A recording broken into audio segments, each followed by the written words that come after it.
સ્થાનિક સ્વરાજની ચૂંટણીમાં જોરદાર જીત બાદ હવે ભાજપ માટે સૌથી મોટો પડકાર બન્યો છે સત્તાના સિંહાસન પર કોને બેસાડવા।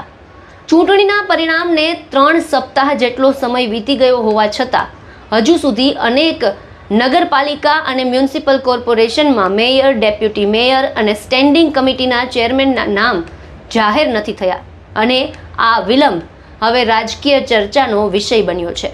નમસ્કાર, હું નીલમ ખારેચા, આપ જોઈ રહ્યા છો મહામંથન ડિજિટલ। આ વિડીયોમાં આપણે વાત કરીશું ભાજપની અંદર ચાલી રહેલા પદની ખેંચતાણ અને ક્યારે જાહેર થશે નવા પદાધિકારીઓના નામ। સ્થાનિક સ્વરાજની ચૂંટણીમાં ભાજપે રાજ્યભરમાં શાનદાર દેખાવ કર્યો હતો। અમદાવાદથી લઈને સુરત અને રાજકોટથી લઈને અનેક નગરપાલિકાઓમાં ભાજપે બહુમતી સાથે સત્તા કબજે કરી, પરંતુ હવે સવાલ એ છે કે જીત બાદ સત્તાનું સંચાલન કોના હાથમાં સોંપવું। સૂત્રોના જણાવ્યા પ્રમાણે ગાંધીનગરમાં મુખ્યમંત્રી નિવાસસ્થાને અનેક બેઠકો યોજાઈ હતી। મેયર, ડેપ્યુટી મેયર અને સ્ટેન્ડિંગ કમિટીના ચેરમેનના નામને લઈને લાંબી ચર્ચાઓ ચાલી। જો કે વડાપ્રધાન નરેન્દ્ર મોદીની ગુજરાત મુલાકાતને કારણે આ પ્રક્રિયા થોડા દિવસ માટે અટકી ગઈ હતી। એટલું જ નહીં, ભાજપની અંદર પણ વિવિધ જૂથ સક્રિય બની ગયા છે। સૌરાષ્ટ્ર વિસ્તારમાં કેન્દ્રીય મંત્રી પરસોત્તમ રૂપાલાના સમર્થકોનો પ્રભાવ વધારવાનો પ્રયાસ થઈ રહ્યો છે, જ્યારે સુરતમાં CR પાટીલ જૂથ પોતાની પસંદગીના ચહેરાઓને મહત્વના પદ પર બેસાડવા માટે દબાણ કરી રહ્યું હોય તેવી ચર્ચા છે। અમદાવાદ અને સુરત જેવા મહાનગરમાં સૌથી વધુ ખેંચતાણ જોવા મળી રહી છે, કારણ કે અહીં મેયર અને સ્ટેન્ડિંગ કમિટીના ચેરમેનના પદને લઈને અનેક દાવેદાર છે। પાર્ટી હાઈકમાન્ડ માટે પણ દરેક જૂથને સંતુલિત રાખવું હવે પડકારરૂપ બની ગયું છે।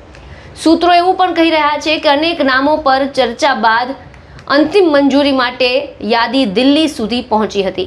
તાજેતરમાં અમદાવાદની મુલાકાતે આવેલા કેન્દ્રીય ગૃહમંત્રી અમિત શાહ સાથે પણ આ મુદ્દે ચર્ચા થઈ હોવાની માહિતી સામે આવી રહી છે, જેના બાદ હવે નામોની યાદીને આખરી ઓપ આપવામાં આવ્યો હોવાનું કહેવામાં આવી રહ્યું છે।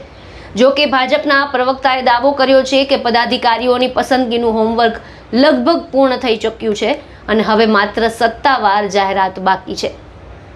રાજકીય વર્તુળોમાં એવી ચર્ચા છે કે 22મી તારીખ પછી ગમે તે સમયે ભાજપ પાલિકા અને મહાનગરપાલિકાના નવા પદાધિકારીઓના નામ જાહેર કરી શકે, એટલે કે ટૂંક સમયમાં જ રાજ્યની નગરપાલિકા અને મ્યુનિસિપલ કોર્પોરેશનને નવા મેયર અને સ્ટેન્ડિંગ કમિટીના ચેરમેન મળી શકે છે। હવે જોવાનું એ રહેશે કે ભાજપ કોને તક આપે છે।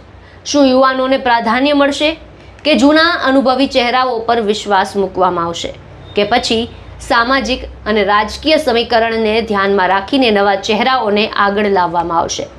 આ બધાની વચ્ચે એક વાત તો સ્પષ્ટ છે કે જીત પછી હવે ભાજપ માટે સૌથી મોટી કસોટી આંતરિક સંતુલન જાળવવાની છે, કારણ કે પદની પસંદગીમાં જરા પણ અસંતોષ ઊભો થાય તો તેની અસર ભવિષ્યની રાજનીતિ પર પડી શકે છે।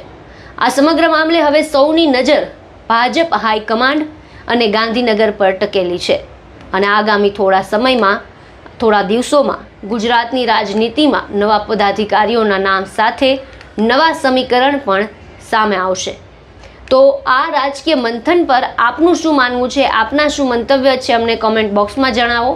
અને આપને અમારો આ વિડીયો પસંદ આવ્યો હોય તો લાઈક, શેર અને અમારી ચેનલને સબસ્ક્રાઈબ કરવાનું ભૂલશો નહીં।